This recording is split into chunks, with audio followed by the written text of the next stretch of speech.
she was invisible. To her ex-husband, Elena Hayes was just a ghost in a beige cardigan, a relic of a life he'd upgraded from. He stood in the sterile luxury of the private airport lounge, laughing at her. He mocked her failure, her quiet existence. He had the new wife, the new company, the new life. Elena had a cup of complimentary coffee. But in 10 minutes, the whine of a $70 million engine would change everything. The laughter would die in his throat, and he would finally learn who she really was. The lounge at the Teterboro Executive FBO hummed with a quiet, expensive energy. It was a sound Elena Hayes had never gotten used to, the sound of lives lived at a different altitude. The scent of dark roast coffee and polished mahogany hung in the air, a stark contrast to the small, one-bedroom apartment she'd called home for the past 18 months. She sat in a plush leather armchair, her back rigid, tracing the rim of a porcelain cup with a nervous finger. Her oatmeal-coloured cardigan felt like a burlap sack in a room draped in cashmere and bespoke suits. Today was the day, the culmination of 674 days of relentless, silent, soul-crushing work. The day her new life either began or shattered completely. She was nervous, so nervous that the complimentary biscotti on her saucer remained untouched. Her stomach was a knot of anxiety, and a flicker of something she hadn't allowed herself to feel in a long time. Hope. She was waiting for a flight. Not a commercial one, not even a first-class seat. She was waiting for a GX, or so the email had said. The very idea was so absurd that she kept checking the printed confirmation in her simple tote bag, half expecting a security guard to tap her on the shoulder and point her toward the main terminal, where she belonged. Her divorce from Richard Davenport had been a masterclass in public humiliation. He hadn't just left her, he had systematically erased her. They had been college sweethearts, the classic pairing. He, the charismatic business major, and she, the brilliant, introverted computer scientist. Together, they founded Helios AI, a company built entirely on the back of her revolutionary machine learning algorithm. Elena had been the architect, the engineer, the very soul of the company. Richard had been the face. He charmed investors, gave TED Talks on her work, and graced the covers of business magazines. Then came Chloe. Chloe was a decade younger, a social media influencer whose entire contribution to society seemed to be posting pictures of expensive things. Richard, in the throes of a spectacular midlife crisis, decided Chloe was the upgrade he deserved. The divorce was brutal. Richard's legal team, funded by the company she had built, painted her as a bitter, unsupportive, and replaceable cog in the machine. They argued that her algorithm, while clever, was just a piece of the puzzle. The real value, they claimed, was in Richard's vision and brand building. In the end, he kept the company, the house in the Hamptons, the art collection, and the network. Elena was left with a modest cash settlement and a single obscure patent she had filed under her own name years before, an experimental offshoot of her main algorithm that Richard's lawyers had deemed academically interesting but commercially worthless. They had let her keep it out of pity, a scrap from the table. She'd spent the last of her settlement money just to survive and pour the rest into a rented server and endless nights of coding. That worthless patent, it turned out, was not worthless at all. It was the key. While Richard was busy running Helios AI into the ground with flashy, unfocused projects, Eleanor had been in her tiny apartment, nurturing that single patent into something revolutionary. She'd built a new company from the ashes, Phoenix Systems, a name she'd chosen on a night fueled by desperation and black coffee. For 6 months, she had been in top-secret negotiations with Astra Dynamics, a global technology conglomerate run by the elusive and legendary Julian Thorne. They hadn't just been interested, they had been stunned. Her new platform could solve a problem in global logistics that had baffled the industry for a decade. The deal was staggering, a life-altering acquisition that would make her one of the most influential figures in tech. Today, Astra Dynamics was flying her to their headquarters in Geneva to sign the final papers. The jitters in her stomach were real. This was it. She checked her simple Timex watch, a practical gift from her late father, and took a small sip of lukewarm water. She just had to wait. She just had to get on that plane. She closed her eyes for a brief second, trying to center herself, trying to silence the ghosts of Richard's voice in her head. The voice that still whispered she was nothing without him. And that, naturally, was when she heard his. Well, well, well, look what the cat dragged in. Elena's eyes snapped open, her blood ran cold. Standing not 10 feet away, flanked by gleaming Rimowa luggage, was Richard Davenport. He looked exactly as he always had, offensively handsome, wearing a tailored Italian suit that probably cost more than her apartment's security deposit, and radiating an aura of smug, unearned superiority. His hair was perfectly coiffed, his smile a bright, predatory slash, and clinging to his arm, looking like a high-fashion flamingo, was Chloe. She was draped in a pink Balenciaga tracksuit, her lips inflated to comical proportions, and her eyes, wide and vacant, scanned the room with a look of profound boredom. Elena's first instinct was to shrink, to disappear into the beige upholstery of the chair. She felt a hot flush of shame creep up her neck. Of all the places, of all the times. Richard sauntered over, Chloe trailing behind him like an expensive accessory. He stopped directly in front of her chair, forcing her to look up at him. "Elena," he said, drawing the name out, his voice dripping with condescending amusement. "I have to say I'm shocked. This is the invitation-only lounge. Did you get lost on your way to the food court?" Chloe let out a high-pitched titter. "Ricky, don't be mean. Maybe she's cleaning in here now. It's good, honest work." Eleanor's hands clenched in her lap. She refused to give them the satisfaction of a response. She simply stared at him, her expression neutral, though inside her heart was hammering against her ribs like a trapped bird. "Still silent," Richard scoffed, shaking his head as if she were a lost cause. "Always the quiet little mouse, weren't you? Look at you, Elena. Same drab clothes. Life not treating you well after me?" He leaned in, lowering his voice to a conspiratorial whisper, though it was still loud enough for the people nearby to hear. "Still living in that sad little apartment in Jersey? I saw the pictures. Very cozy." He was baiting her.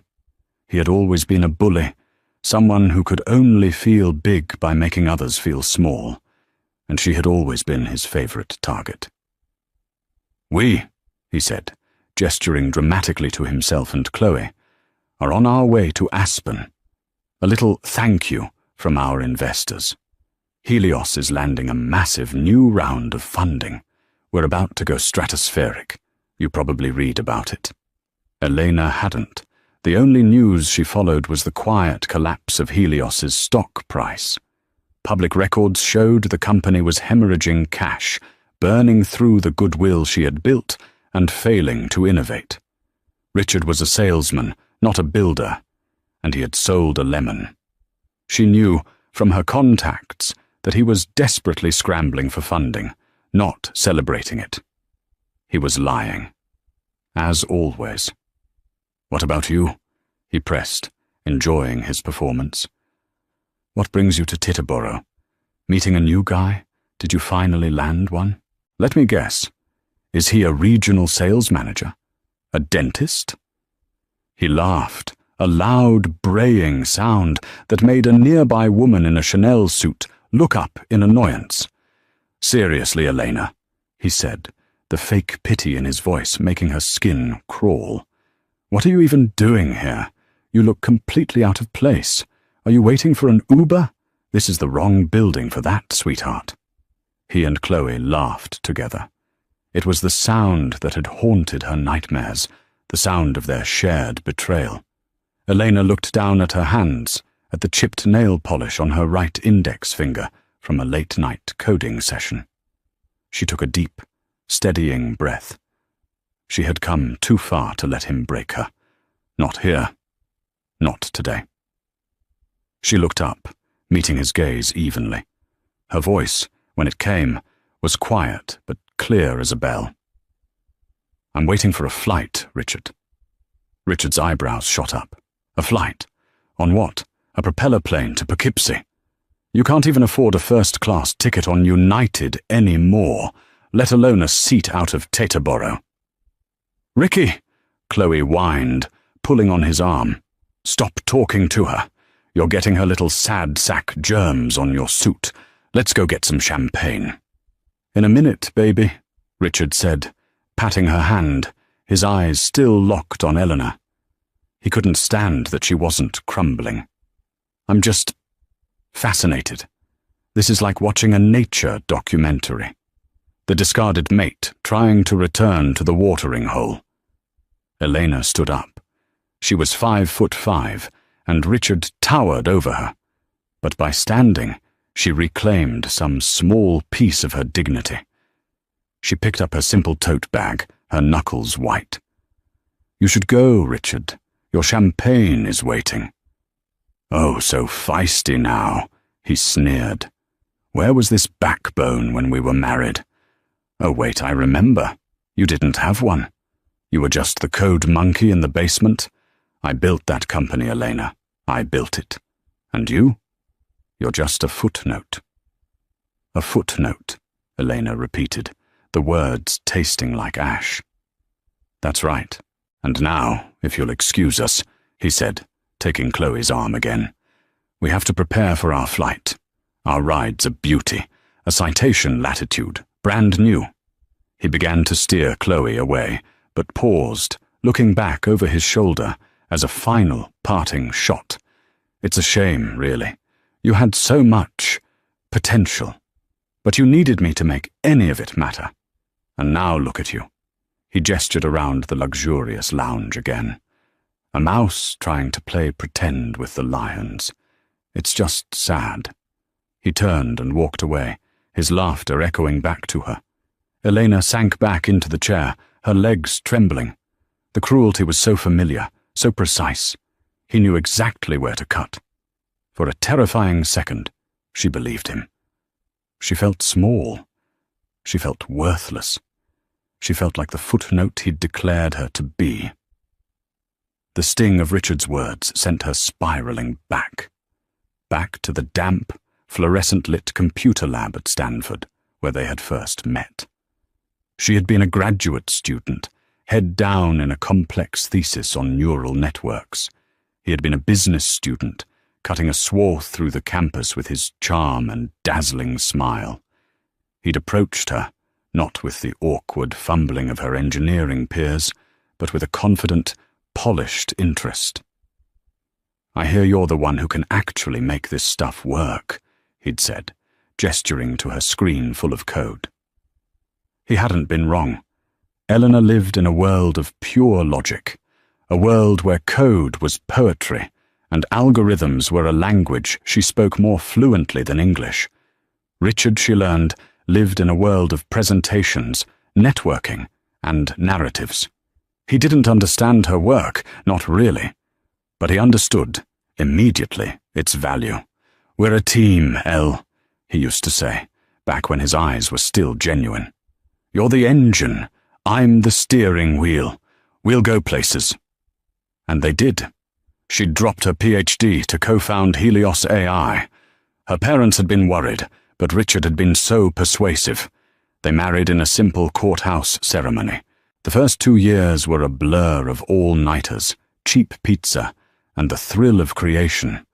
Elena coded, and Richard pitched, her algorithm, which could predict consumer behavior with terrifying accuracy, was their golden goose. They secured funding. Then more funding. The change in Richard was gradual, then sudden. The steering wheel began to believe it was the entire car. He started referring to her work as our work, then my work. He was the one on stage, the one giving interviews. Elena, who hated the spotlight, was content to stay in the background, to build, to solve. She was the chief technology officer, but at board meetings, Richard would often cut her off. Elena's getting into the weeds. He'd laugh. Let me give you the 30,000-foot view. He convinced her to put most of their joint assets into Helios AI stock, all under a complex holding company he controlled. It's smarter for tax purposes, Elle, he'd assured her. She, who could model quantum data, found herself baffled by the corporate legal jargon and trusted him.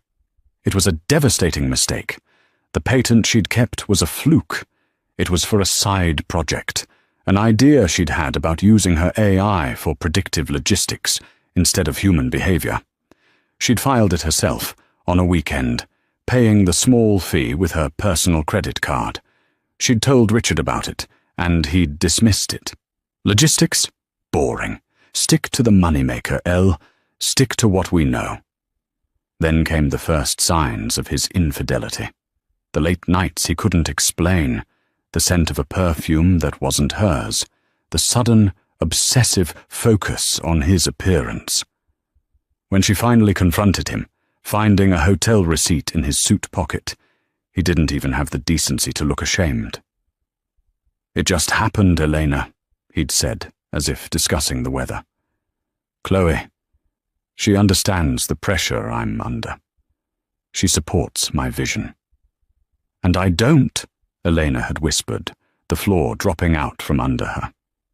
I wrote the vision, Richard. You wrote the code, he'd snapped, the mask of the charming husband falling away to reveal the cold, ruthless man beneath. The code is replaceable. I'm not. You're holding me back, Elena. You're a weight. The divorce was his final, brutal masterpiece. His lawyers, the best money could buy, systematically dismantled her contributions. They produced emails where Richard directed her research. He had just forwarded articles. They highlighted her lack of public-facing appearances as proof of her minor role. They portrayed her as a disgruntled employee, not a co-founder. When it came to the worthless patent, Richard's lawyer had literally scoffed in the deposition. Ms. Hayes is welcome to her little academic project. We, on the other hand, will be keeping the multi-billion-dollar enterprise. Elena, heartbroken and financially bled dry by her own lawyers, had no fight left in her. She signed the papers. She walked out of the courtroom, took a taxi to a tiny sublet apartment, and for the first time in her life, she didn't just cry. She wailed. She screamed into a pillow until her throat was raw, mourning the loss of her husband, her company, and her life's work. It was a full week before she opened her laptop. When she did, she saw the file containing the patent. Boring, he had called it. She opened it, her eyes scanning the complex mathematical proofs she'd written. A slow, cold anger began to burn away the grief. He was wrong. It wasn't boring. It was brilliant. And Richard, in his infinite arrogance, had left her with the one thing that could destroy him. He had taken the engine, yes, but she had kept the blueprint for a reactor. A new voice, sharp and professional, cut through her memory. Mom? Ms. Hayes? Elena blinked, the painful past receding. The lounge attendant, a young woman with a kind smile, was standing over her. I'm sorry to disturb you, Ms. Hayes, but I have an update on your flight. Elena's stomach plummeted. A delay. A cancellation. They changed their minds. Richard, who had been holding court by the espresso machine, turned to watch, a smirk plastered on his face. He was waiting for the final humiliation, the moment the mouse was told to leave the lounge. "Yes?" Elena said, her voice barely a whisper. "Your aircraft has just landed," the attendant said, checking her tablet. "It's taxiing to the ramp now. The crew will be ready to welcome you aboard in approximately 15 minutes. May I get you a fresh coffee while you wait?" Elena stared at her. It's here?" "Yes, ma'am, right on schedule." The attendant smiled and walked away. Elena looked across the lounge. Richard's smirk had faltered. He looked confused. She could see the gears turning in his head. "She's not being kicked out. Her flight is real." He exchanged a puzzled look with Chloe, who just shrugged and took a selfie. Elena turned to look out the massive, floor-to-ceiling window that overlooked the tarmac, and her heart didn't just stop. It felt like it rebooted. Before the attendant's words had even fully registered, Richard was moving. The idea that Elena might have something he didn't, something he hadn't approved or wasn't aware of, was an offense to his entire sense of self. He left Chloe by the coffee bar and marched back over to Elena's chair. His smile was gone, replaced by a tight, inquisitive frown. "What is this, Elena? What did you do cashing your 401k for a one-way ticket on a charter, running away?" Elena turned from the window. The knot of fear in her stomach was loosening, replaced by a cold, hard sense of inevitability. The endgame was here. "I told you, Richard. I'm waiting for a flight." "Yes, but what flight? You don't have this kind of money. I know what you have. I know what I left you. It wasn't enough to get you a membership at a Costco, let alone a private jet." "Richard," Elena said, her voice low and steady. "This doesn't concern you." "Everything you do concerns me," he shot back, his voice rising. "You're still using my name." "Oh, wait. You went back to Hayes. Smart. Wouldn't want you dirtying up the Davenport brand." "Ricky," Chloe called, clicking her way over in stiletto-heeled boots. "What's taking so long? Our pilots are here. They're waiting." She held up her phone, showing a text message. "The citation is ready." Richard glanced at his watch, then back at Eleanor. He couldn't leave. Not without solving this puzzle. Not without re-establishing his dominance. "A citation latitude," he said to Eleanor, as if she should be impressed. "Top of its class. I'm sure your flight," he made air quotes with his fingers, "will be very comfortable. Does it have propellers? Do they give you a bag of peanuts?" He laughed. It was the laugh she hated, the laugh he'd used in the lawyer's office, the laugh he'd used in their bedroom when he told her she was a weight. It was loud, designed to draw attention, to make her the center of a humiliating spectacle, and it worked. The other occupants of the lounge, who had been politely ignoring them, were now looking over. They saw a man in a Zegna suit and a younger woman in Balenciaga, laughing at a plain woman in a beige cardigan. The story wrote itself. She was the poor relation, the ex-wife, the charity case. "Look at her, Chloe," Richard said, loud enough for the whole room to hear. "She's actually blushing. She's embarrassed. It's okay, Eleanor. We've all been there. Well, not here," he gestured to the lounge, "but you know. Down on our luck.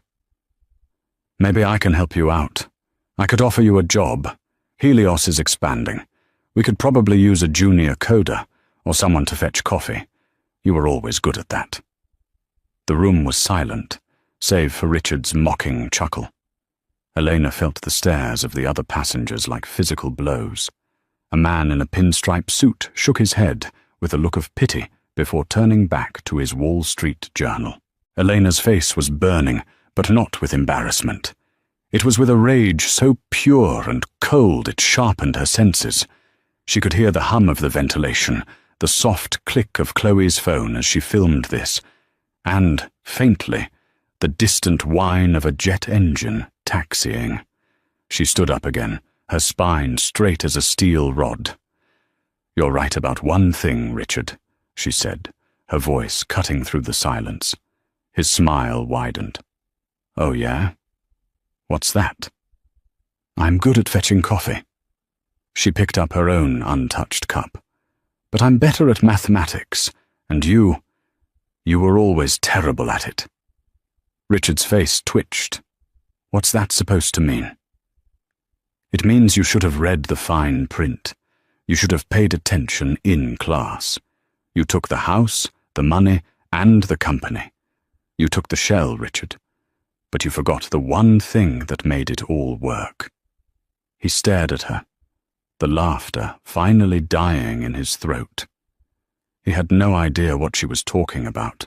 His arrogance had made him blind. He genuinely believed he was the genius.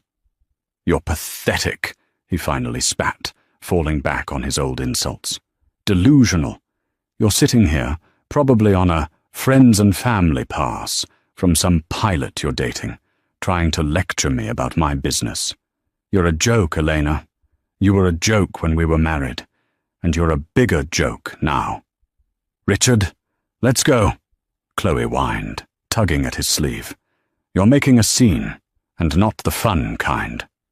"In a second," he hissed. He leaned in, his face inches from hers. "You will always be nothing. You'll sit here and wait for your little puddle jumper, and I'll be an Aspen, closing a deal that will make me a billionaire. Remember that. Remember this moment when you had the chance to be gracious, and you chose to be this." He turned his back on her, a final, dismissive act. He and Chloe began to walk toward the doors leading to the tarmac, their luggage gliding silently behind them. Elena just stood there. She watched him go. She felt the eyes of the lounge on her. She was, in that moment, exactly what he'd called her. The laughing stock. She closed her eyes and counted to 5, focusing on the sound of the approaching jet. It was closer now. Much closer. The journey from her apartment floor to this FBO lounge had been a brutal climb. After the divorce, Elena hadn't just lost her company, she'd lost her identity. For weeks, she'd done nothing but dissect her worthless patent. Richard's dismissal of it had been his single greatest error. He saw logistics, trucks, ships, warehouses. Elena saw a complex, dynamic system of predictive data, a problem far more challenging and valuable than predicting what brand of soda someone might buy. She'd built Phoenix Systems from nothing. Her office was a second-hand desk crammed into the corner of her studio apartment. Her boardroom was a local coffee shop with free Wi-Fi. She'd lived on instant noodles and the small, dwindling payout from the divorce. Every line of code was written with a desperate, burning intensity. She slept in 3-hour increments, her dreams filled with data strings and Richard's laughing face. She worked for a year in total isolation. No one knew what she was building. She'd learned her lesson. Never again would she share her work, her soul, with someone who saw it as a mere commodity. When the platform was stable, she didn't seek venture capital. She didn't pitch to smug young men in hoodies. She'd used her last $1,000 to hire a patent lawyer and secure her new IP. Then she'd crafted a single, perfect email. It wasn't sent to a venture capitalist. It was sent to the personal encrypted inbox of Julian Thorne, the reclusive, visionary CEO of Astra Dynamics. Thorne was a legend, a man who had built a global empire on technology that actually worked, not just on hype. He was known as a ruthless but fair operator who detested the kind of visionary salesman Richard pretended to be. Elena hadn't expected a reply. It was a shot in the dark, a final, desperate flare. The reply came 6 hours later. My office, Zurich, tomorrow. Astra Dynamics had sent a car. They had flown her, Economy Plus, to Switzerland. She'd walked into a boardroom that overlooked the Alps, her hands shaking, clutching her laptop. Julian Thorne wasn't a young man. He was in his late 60s, with sharp, intelligent eyes that seemed to see right through her. She didn't give a sales pitch. She just opened her laptop and ran the demonstration. She showed him how her AI, Phoenix, could analyze global shipping routes, weather patterns, manufacturing chains, and political instability in real time, predicting and rerouting supply chains with 99.8% efficiency. It was a program that could save a company like Astra Dynamics billions. Thorne and his team of engineers watched, silent, for 2 hours. They asked her questions, not about profit margins or marketing, but about her architecture, her data modeling, her predictive decay algorithms. It was the most thrilling conversation of her life. At the end, Thorne had closed her laptop for her. "Ms. Hayes," he'd said, his voice gravelly, "you haven't just built a better logistics program. You've solved the problem of global freight. What do you want?" "I want to build," she'd said, her voice shaking but firm. "I want to see this work, and I want to ensure that Helios AI never benefits from a single line of my code again." Thorne had nodded, a thin smile playing on his lips. "Helios AI, Davenport's company. Don't worry about them. They're a ghost ship. They've been trying to win our primary logistics contract for a year, pitching us the very technology you invented. They just don't know how to make it work without you. They're irrelevant." The negotiations had been swift. Astra Dynamics wouldn't just buy her program, they would acquire Phoenix Systems. They would make Elena the head of their new global logistics division. The offer was staggering. It wasn't just rich. It was generational wealth. It was the power to build, to create, to be secure for the rest of her life. And today was the signing. The flight to Geneva was the final step. Elena's thoughts snapped back to the present. Richard and Chloe were at the glass doors, chatting with their pilots. Their ride, the Citation Latitude, was parked on the ramp. It was a nice plane, no doubt. Serviceable. But it was parked next to the aircraft that had just arrived for her. Elena's gaze drifted past the Citation to the machine that had just silenced the tarmac. It was magnificent. It wasn't just a plane, it was a statement. A Gulfstream G6 Fauchter, the largest, fastest, and longest-range business jet in the world. Its body was a sleek, pearlescent white, its twin engines mounted at the rear like the shoulders of a panther. The Astra Dynamics logo, a simple, stylized star, was painted elegantly on the high T-tail. It made the Citation look like a child's toy. The main door of the Gulfstream hissed open, and a set of polished aluminum stairs folded out, touching the tarmac with a soft, expensive thud. 2 pilots in crisp dark uniforms emerged, followed by a flight attendant in a sharp grey suit.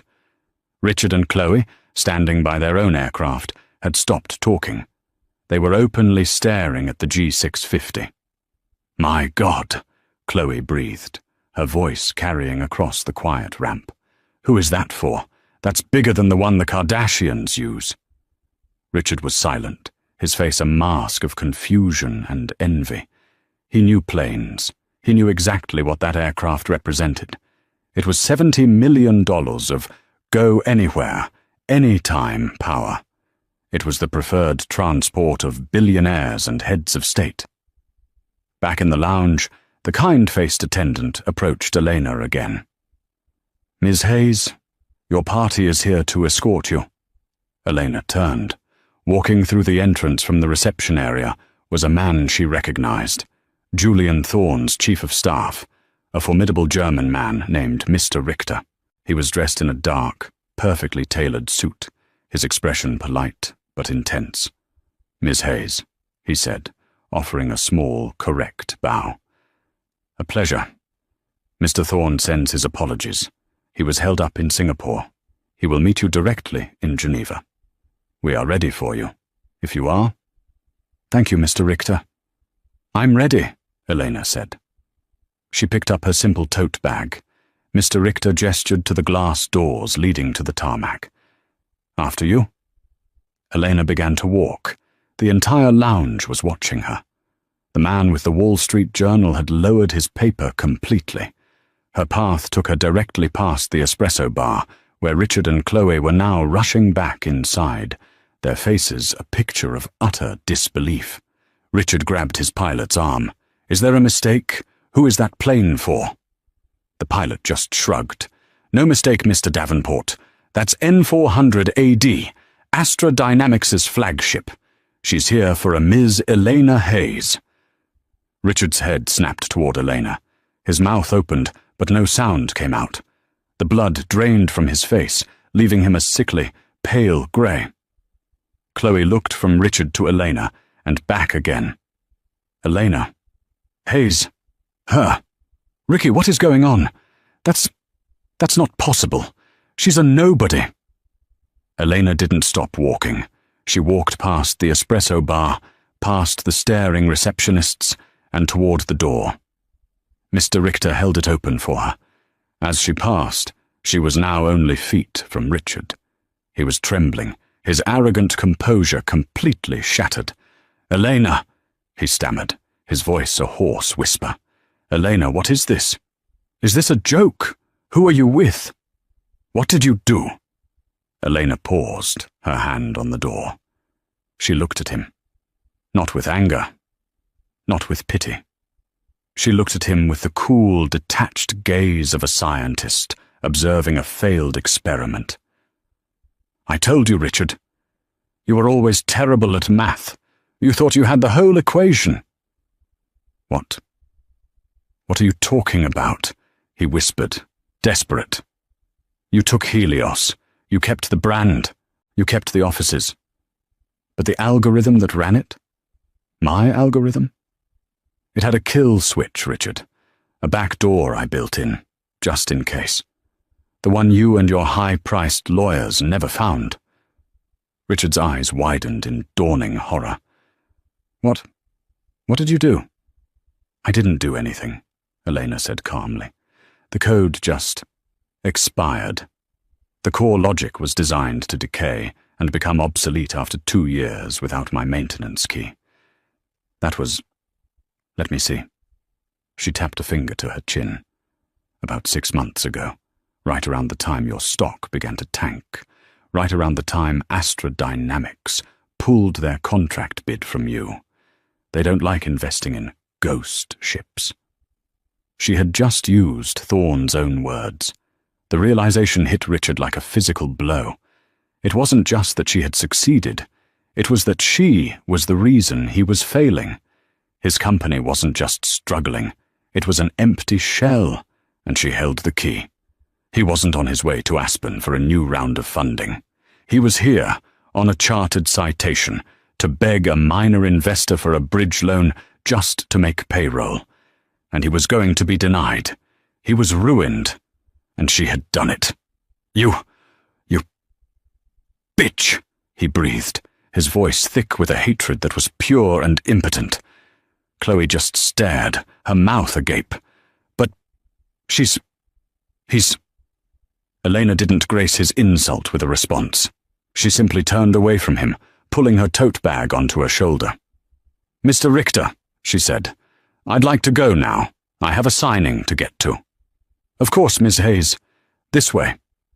Mr. Richter guided her out the door. The crisp November air hit her face.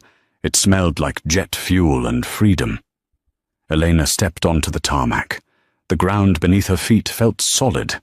The whine of the GX150ER's auxiliary power unit was the most beautiful sound she had ever heard. It was the sound of her future. She walked across the tarmac, Mr. Richter by her side. The flight attendant was waiting at the bottom of the stairs, smiling. Welcome, Ms. Hayes. We have your preferred tea, the Silver Needle, and the briefing for your flight to Geneva. Thank you, Elena said, her voice steady. She put her foot on the first step. Behind her, she heard a commotion. "Elena, wait! You can't just—" "You can't!" Richard had burst through the lounge doors, running onto the tarmac, his $3,000 shoes slipping on the painted lines. Chloe was right behind him, shrieking his name. An FBO security guard was already moving to intercept him. "Elena, please!" he shouted, his voice cracking with desperation. "We can fix this. We can be partners again. I'll get rid of her. We can have it back, like it was. I need you." The last 3 words hung in the air, a pathetic, raw confession. He did need her. He always had. He just hadn't known it until this very second. Elena paused on the steps. She turned, looking down at the man who had shattered her life. He was a mess. His perfect hair was mussed. His face was blotchy and terrified. The security guard had him by the arm, but he was still reaching for her. She looked at him. The man she had once loved. The man who had called her a footnote. And she felt nothing. No, that wasn't true. She felt a profound, deep and final sense of release. The ghost that had haunted her was finally gone. "Goodbye, Richard," she said. Her voice was quiet, but it carried. It was a final judgment. She turned her back on him for the last time. She walked up the remaining stairs and into the cabin of the Gulfstream. The interior was a cavern of cream leather, polished dark wood, and soft, indirect lighting. It was quiet, peaceful.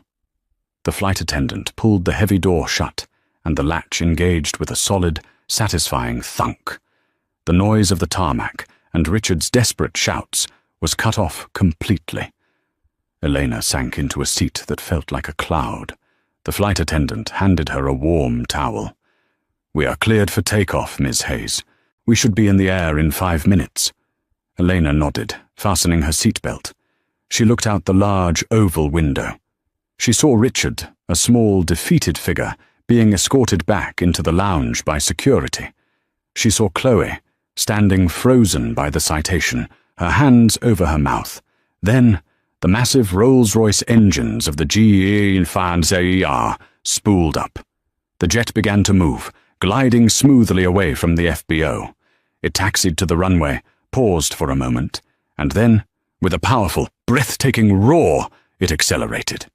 Elena was pushed back into her seat as the plane lifted off the ground, climbing steeply into the bright, clear sky. She watched as Teterboro, then New Jersey, then the entire messy, painful chapter of her past shrank away beneath her, disappearing into the clouds. She was flying toward Geneva. She was flying toward her future, and she was, finally, free. The Gulfstream GA-50ER did not so much climb as it ascended. It was a quiet, relentless push against gravity, a smooth, vibration-free transition from the Earth to the stratosphere. Elena was pinned, gently, to the plush, cream-colored leather, a sensation so different from the rattling, jostling fight of a commercial jet. Below her, the patchwork of New Jersey dissolved into a blur, then was obscured by a flawless white blanket of clouds. The sun, bright and unfiltered at 41,000 feet, filled the cabin with a clean, antiseptic light. For the first 10 minutes, she didn't move. She just stared out the window, her heart rate slowly returning to normal. The image of Richard's face, pale, terrified, and distorted by his own desperate shouts, was burned into her memory. She had expected to feel a rush of triumphant joy, a giddy, vindictive pleasure. Instead, she felt quiet. It was the profound, echoing silence of a heavy iron door clanging shut on a prison cell, a cell she hadn't even fully realized she was in. "Ms. Hayes?" Elena turned. The flight attendant, a poised woman with a soft Scandinavian accent, was smiling at her. "May I offer you something to drink?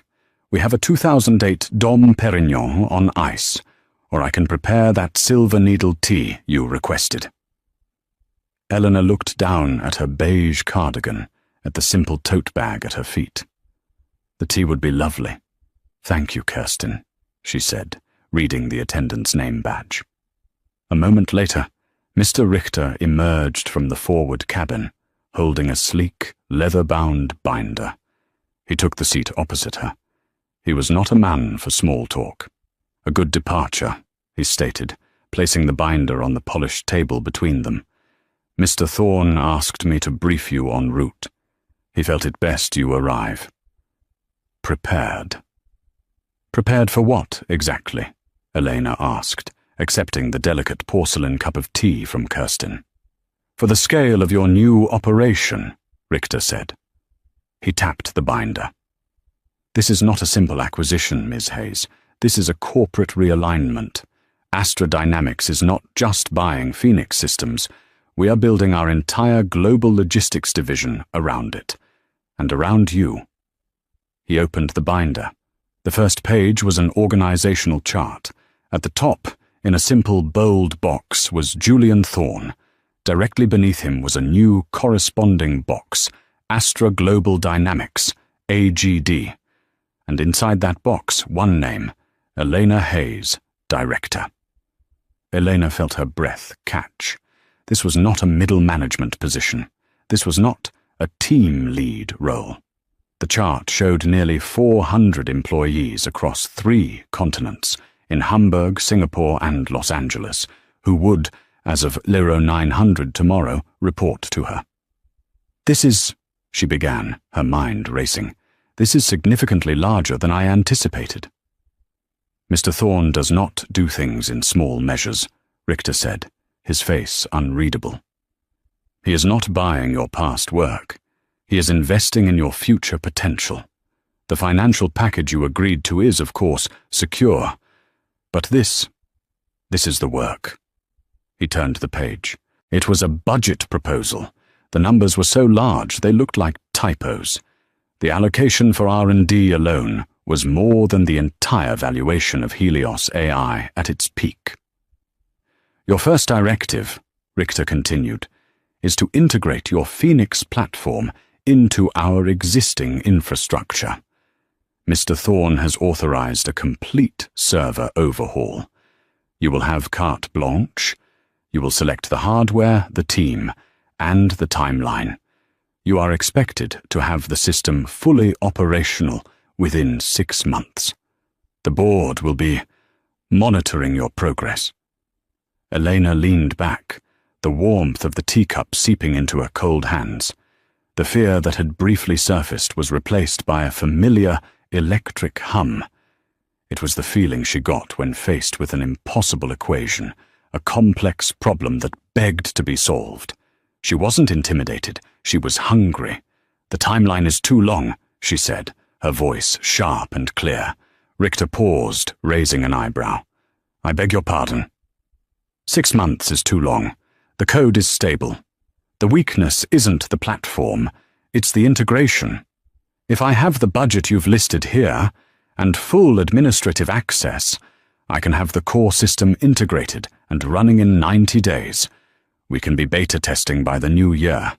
I'll need to handpick a red team from your existing cybersecurity division to try and break it. Richter stared at her for a long moment. The polite professional mask wavered, replaced by a flicker of genuine respect. I see, he said. Mr. Thorne was correct about you. And the team, Elena continued, flipping through the personnel files. These division heads in Hamburg and Singapore. Their logistics experience is based on the old models. They'll resist.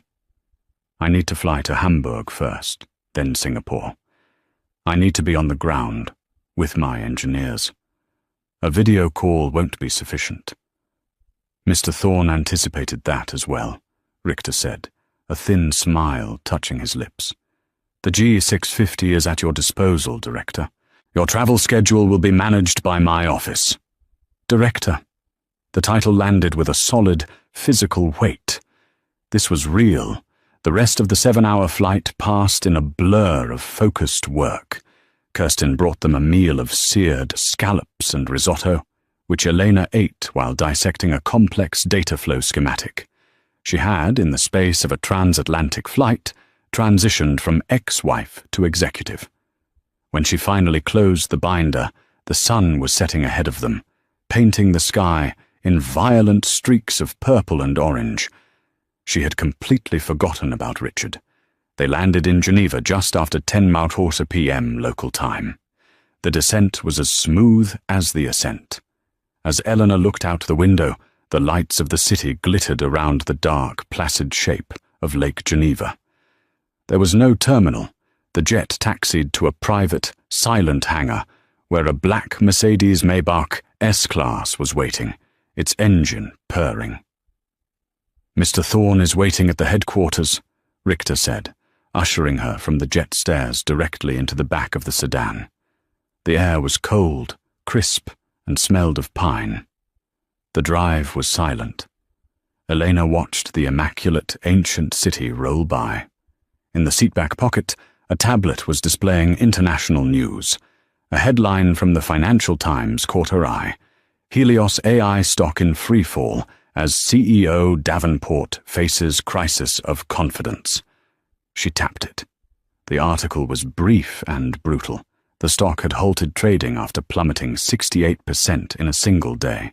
Rumors of a catastrophic systems failure, coupled with the loss of a major potential contract, whispered to be with conglomerate Astra Dynamics, have gutted the company's value. Analysts are raising long-dormant questions about the company's core IP, which many believe was tied to co-founder Elena Hayes, who left the company years ago. CEO Richard Davenport was unavailable for comment. Elena switched off the tablet. It was done. The equation was balanced. There was no joy, only a quiet, logical finality. The Astra Dynamics headquarters was a blade of dark glass and steel that rose from the lake's edge. It was a building that radiated power. They were escorted, not to a waiting room, but directly to the penthouse floor. The office was vast, a minimalist expanse of stone and glass overlooking the entire city. Julian Thorne stood from behind a massive empty desk. He was, as she remembered, imposing. He wore a simple black turtleneck and grey trousers, but he commanded the room.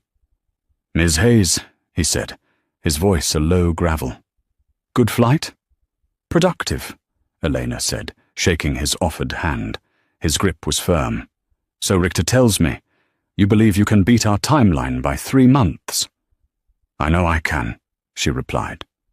"Good," Thorne said. He gestured to the desk. A single, thick document and a pen were laid out. "Our lawyers are present, but I find them tedious. I will summarize. This document gives you full control of the Astra Global Dynamics division. Your compensation is as agreed. Your budget is as stated. Your authority is second only to mine. You will succeed, or you will fail, entirely on your own merits. I do not tolerate excuses, and I do not reward failure. I do, however, reward results. Do we have an understanding?" This was a world away from Richard, with his empty charm, his stolen credit, his promises of vision. This was a stark, cold, and thrilling meritocracy. "A perfect understanding, Mr. Thorne," Elena said. She picked up the pen. It was heavy, made of cold, black metal. She found the signature line. Elena Hayes. She signed her name. Her handwriting, once small and precise, now looked bold, the ink flowing thick and dark on the heavy paper. "Excellent," Thorne said. He did not smile. He simply nodded. The deal concluded. "Welcome to Astra, Director Hayes." He buzzed his intercom. "Richter, take Director Hayes to her residence. Have our tailor meet her there in the morning, and clear my schedule for Route 900. I want to be at her first briefing." "Yes, sir," Richter said. He turned to Eleanor. "This way, Director." As Eleanor followed him out, she paused at the door, catching her reflection in the dark glass. She saw a woman in a practical, worn, beige cardigan, her hair pulled back in a simple tie, her face pale with exhaustion. But her eyes were different. They were sharp, focused, and utterly devoid of fear. Thorne spoke one last time, without turning around. "Oh, and Director Hayes?" "Yes, Mr. Thorne?" "That cardigan. Burn it. You're not a footnote. You're the one writing the book." Eleanor nodded, a small, sharp smile touching her lips for the first time. "Consider it done." She walked out of the office, the heavy doors closing behind her, not on a new life, but on a life she had finally, fully, claimed for herself. The work was just beginning. Elena's story isn't just about the jet. It's about the silence, the silent work, the silent pain, and the silent strength that builds when no one is watching. She proved that success isn't about the noise you make or the credit you take. It's about the foundation you build. The world and the people in it may try to tell you you're a footnote. They may laugh at you from their own small planes. But the future belongs to those who, like Elena, have the courage to build their own wings. What did you think of Elena's ultimate comeback? Do you believe in this kind of karma, where true talent and hard work finally win? Let us know your thoughts in the comments below. If you enjoyed this story of justice and resilience, please hit that like button, share this video with someone who needs to hear it, and don't forget to subscribe for more real-life drama.